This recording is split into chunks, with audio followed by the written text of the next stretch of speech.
Welcome to GM Tips. This is GM Rick here, coming at you with mini GM and Star Trek Deep Space Nine in the background. I do that when I work out of the home office. I'll put on something for background music or background noise. So, this morning I'm going to rehash one that I did earlier that I think the audio wasn't as good as it could have been. So, I'm going to make it really clear and use this audio so it's a little better for you. But I'm going to use what's called the story. And we're going to look at the story and how to create a story for your tabletop RPG. And again, I'm going to be using material and some ideas that comes from a Twitch cast by Evil Squeegee that he did, along with some of his other cohorts, on how to create a story for your campaign. So, what are the four elements that we need to create a story? Number one, you need a goal.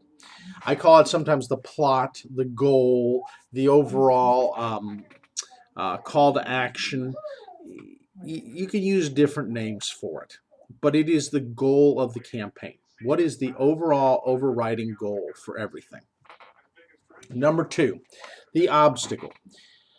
The obstacle or obstacles are the things that the players encounter in trying to achieve the goal. They are the things that make it challenging and interactive, and it's also, for those that use experience, a way that you can gain experience from, or at least make it more challenging for your players as they go through and try to really fill out the story of their characters themselves. Next comes the character, and that is the character that the people are playing, the players. Those have a overall say-so in the story and how the story is written. And then their attempts to overcome the obstacles and reach the goal. Again, if you look at this, I have what I call a two-parts thing. The first part is the goal and obstacle. Those are controlled by you, the game master, or the DM. You're the one that writes up the overall goal that sends the players off on their adventures for that particular campaign.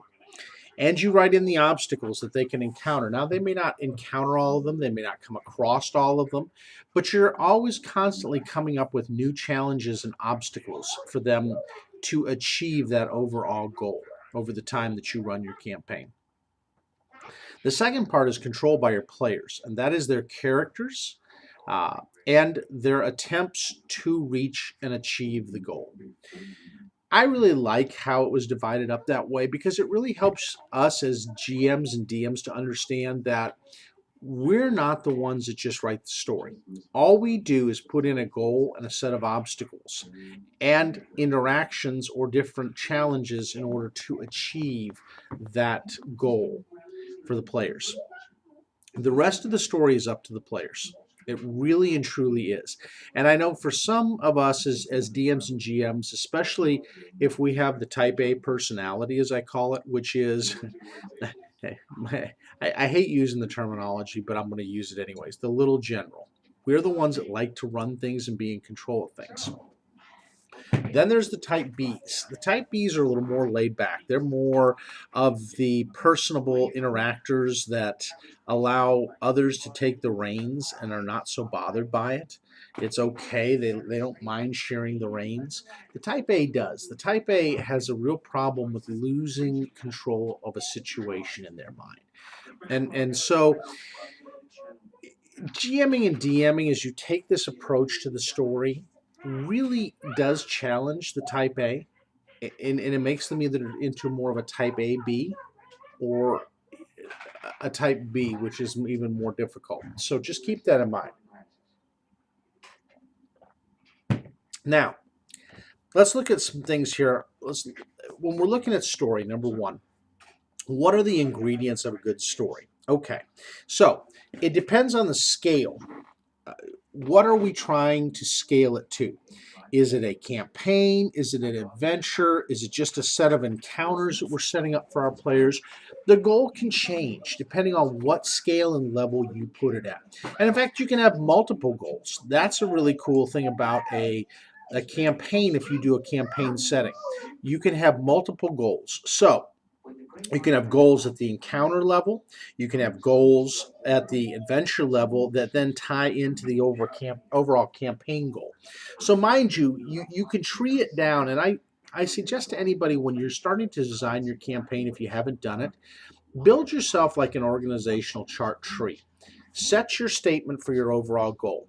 Then under it, take it down to the next set of goals. Then take it down to the next set of goals. And what you do by doing that is it allows you to build the framework of whether a goal is achieved at an adventure level or in a module book of an adventure path, or is it just encounter by encounter? Again, it just helps you in your mind as a GM to look at the possible outcomes. Another thing you can do with that is you can also set off the if-thens. So if the characters overcome these obstacles, so under each of those goals, then you write the obstacles that they're going to run into. Now, maybe those obstacles, as you go down the sub-goals, are the sub-goals. Those are the adventures or the places they have to go. So those are going to be the obstacles. Obstacles can be many different things, okay? But right now we're looking at the goals.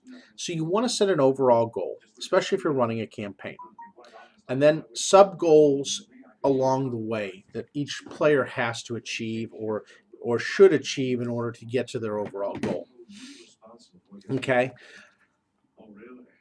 What's the risk if you don't go after that goal? So say the players come up against the goal of the campaign and they're like, no.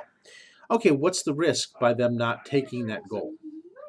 By entering a goal, and I love this explanation that was given by Squeegee when he was doing his. Risk. By entering the setting, it may cause something bad to occur, but it's not a guarantee. So by not doing something or by not responding to the goal, either something good can happen or something bad can happen. What would be the result if the players don't go after trying to achieve that goal? It could be a sub goal, it can be an overall goal, but what will be the outcome? Well, could it play out? Because I think that's part of in challenging your players to go after a goal. That's the thing that kind of motivates them. So, perfect example. The players have to go to a coven of werewolves or a pack of werewolves, depending on if they're witches and werewolves or just werewolves. And they have to retrieve an object that the werewolves have stored away that was a sacred item for them. Well, the sacred item unlocks a fix to a situation that's going on, maybe with a cataclysm in the capital that the players are at. So by not going to the werewolves and not adventuring in and trying to retrieve that object, what would be the outcome to the city if that object is not retrieved? And how will it impact the players as players? See, that's the thing. As you're thinking this out, that is a key thing because players are not always motivated to do the things that we think are our priorities. They're not always into the campaign idea, and sometimes they balk at it. But when you present it to them in such a way, okay, well, you may not go after that, but there's no guarantee by you not doing that good things will come or everything stays the way it is. It could have cataclysmic results if you don't go after it. Yes, they can say, well, you're railroading me. No, not really. You can choose the way you want to go. You can avoid this and leave this city and go against sometimes your alignment to do it for what you think is the better good, however, or evil. But consequences come. By you not acting, there will be consequences. By your choice, whichever way you choose, there's outcome. And I like that because then you don't railroad them in. You're not saying you have to do this, but you're laying it before their feet to see if that's something that does affect them and pull at their moral compasses and their strings. Does it affect them? May it, may not. So, goals or plots or call to action statements, whatever you want to call it. The next thing is the obstacles. Now, obstacles are the things that can challenge the characters along the way. So it could be an encounter with a pack of werewolves. It could be traps. It could be having to go through a maze to find the way through the maze in order to get to the next stage. It can be a space travel through an asteroid field, or it could be venturing down to a toxic planet to retrieve something.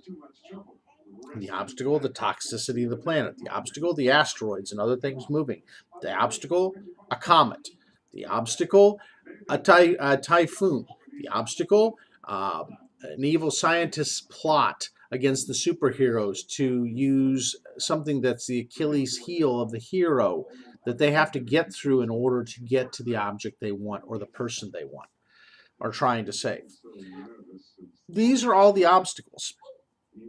It can be a trap. It can be a person. It could be a creature. Now, an obstacle isn't just going around the corner to get to the next place, okay? An obstacle challenges the players and their abilities. They have to make an ability score roll. They have to do an attack. They have to resolve things by diplomacy or negotiation. They have to use a superpower to try to overcome something or a combination of powers. The obstacle challenges the players to act and overcome. And that is really a key thing. You, as a DM or GM, do not decide what they choose. You do not decide the course for them. And I'm going to say this right now. Never, ever, ever decide the outcome of what's going to happen for your players. Never. It is a huge mistake we make as GMs because we think we want the story to go a certain way. It is not up to us. It is up to them. And you make it more fun for them when you give them a lot of freedom to choose what path they take. And no matter how they take it or whether they succeed or fail, there will be an outcome. Now, it doesn't end all things, and I wouldn't make an obstacle an end all moment. You don't want to do that. So, for instance, I've heard people say, I tried to unlock the lock with a disabled lock, and we tried to break the lock, and we couldn't. And finally, we gave up on the lock because whatever was behind the lock, we couldn't get to. You can put acid in a room or two down that they could use to burn through the lock, a blowtorch, a spell, like a knock spell, a chime of opening. Don't limit your players to where that one point and that one obstacle they cannot overcome. You can make it very challenging. You can give them multiple ways they can do it, multiple places they can go to get in something to help them to open that. But don't make it the thing that, boy, if they fail that, then it's all over. That's you deciding the outcome. And I'm not a believer in that. I'm a believer, like, for instance, we had a player who's trying to open the lock. He used 9 of his knock spells off of his wand to get there, but by gosh, he finally succeeded. And I kept saying, as much knock spells as you want to cast, that's fine. That's just charges off your wand. I mean, that's all good. Try 50 attempts if you want. So somebody picking a lock, if the lock, if they can't pick it the first time, I say, okay, you got to take a time out for a little while to get your thoughts together and then attempt it again. Unless there's a trap on there, it goes boom. You want to give them several chances to try to do that. All right. So the character, they're part of it. They design a character, and that character is designed with backgrounds and thoughts and ideas and personality, and they're going to infuse that into trying to overcome the obstacles and reach the goals. You have to let their personality be the thing that shines out. I'll give you a perfect example. Two people in my campaign. We have the cleric of Sarenrae, who believes in offense once in a while, but most times he's going to heal his way around it or try to find a spell option. Then you got the rogue that is the spy. He is the king of BS, deception, forged documents, and everything else. So they come upon a situation where they're having to deal with some witches.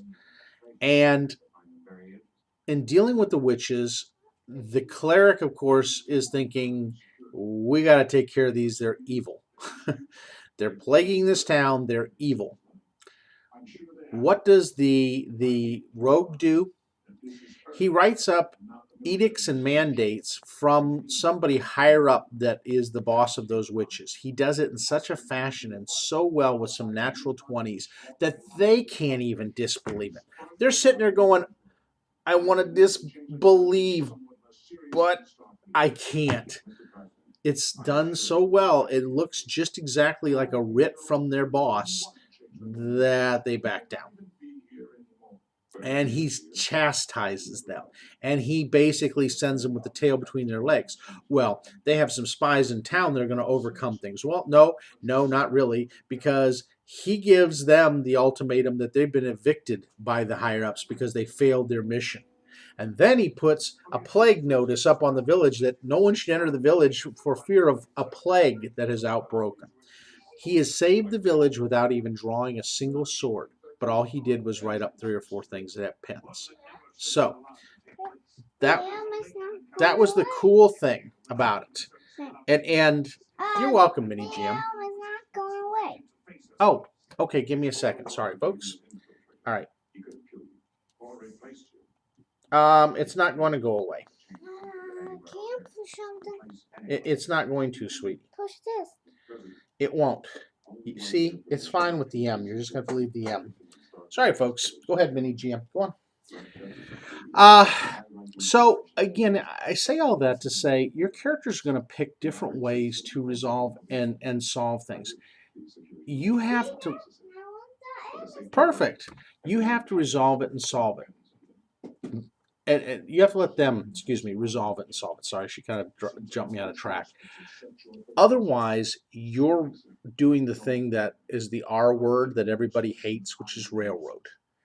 Don't make it so they have to use combat all the time. Don't make it so they have to use diplomacy all the time. Give them multiple ways in accordance to their character's personality that they can solve these things. All you do as the GM is put the obstacles in the story. As long as they come to a fix or a solution, you award them the experience or the reward in accordance to what they do. And the more creative they are and the more they play into their characters, the more things I would reward them with. It could be little things, but it makes all the difference in these. So, all right, so the next thing is the attempt. They're going to make an attempt to try to overcome the obstacle.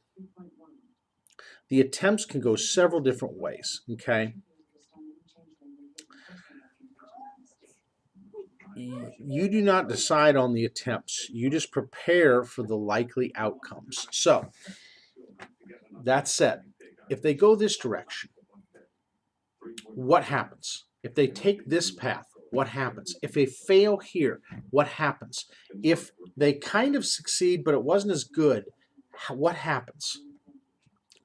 All you can do is look at the eventualities. Now, I can promise you right now, your characters will do something that will absolutely throw off anything that you're going to plan for. I've had it happen. And at that point, you have to sit back as a GM and say, all right, that was way outside my box, but it's okay. In a minute, sweetheart, I'm almost done. You have to look at it and say, what kind of result comes from that type of outcome? Maybe they killed somebody they weren't supposed to. Maybe they arrested somebody they weren't supposed to. Maybe they were supposed to help that person. That person accidentally gets killed off because of a decision that they make. What's the outcome? You don't want it to all end and hinge on that one thing. You want to give them the ability. And look, sometimes you're going to go way off the rails. I've given the characters at times the ability to take a path to try to get more powerful items within the bounds of the G.O.C.A they're under right now. And they went way off the rails, and I had to write up a whole section on it. And now it's put them probably about a level higher than where I'd want them to be. So my question is, do I cut out the next section of the adventure if they go too high, because they're only halfway through? Do I limit a little more the experience so they don't go up as fast? No, they're going to catch on at some point, but it's my way of offsetting things. what do I do? And again, I asked advice. And never be afraid to do that. Ask advice with things. But at the end of the day, their attempt is their attempt. And you cannot control it, even if it wasn't the way you in your mind dreamed it out. It goes back to a statement I've heard said many times by military is every plan seems sound or great until it contacts the enemy. Now, let's revise that for gameplay. Every GM story and obstacles and goals seem great until they come in contact with the players and the characters. You just prepare for the eventualities, folks. And at the end of the day, they're going to write an epic story either way. At the end of the day, my characters and players had a great time. My guy, who normally is my min-maxer, had a tremendously fun time. He got to come in town, got to play. It was great. And he came up with some creative ideas that I really respected him for. He really thought some things out and surprised me, which was refreshing. And so don't always assume the worst as a GM just because it doesn't go exactly the way you think it will. It writes itself. And make sure to include that in the history of your system and your campaign somewhere. That these people existed, that they wrote part of this history, and then they came up with solutions that were just epically fun and creative along the way. So, again, goal and obstacle. You, the GM, write those.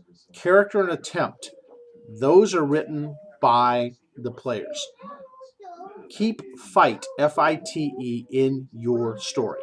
Fun, interesting, tactical encounters for your obstacles. Keep it fight. Fun, interesting, tactical, and an encounter. When you're writing these up and you're putting these obstacles, keep the fight rule in there, and the players will have a lot of fight and love coming up with unique ways of resolving things. Again, I hope you have a great time with these GM tips. I got one more for the year of 2016. I hope you enjoyed this. And I'm going to do one more here in the next week. And if I don't get to say it beforehand, have a wonderful set of holidays, guys, and go out and do much gaming and fun.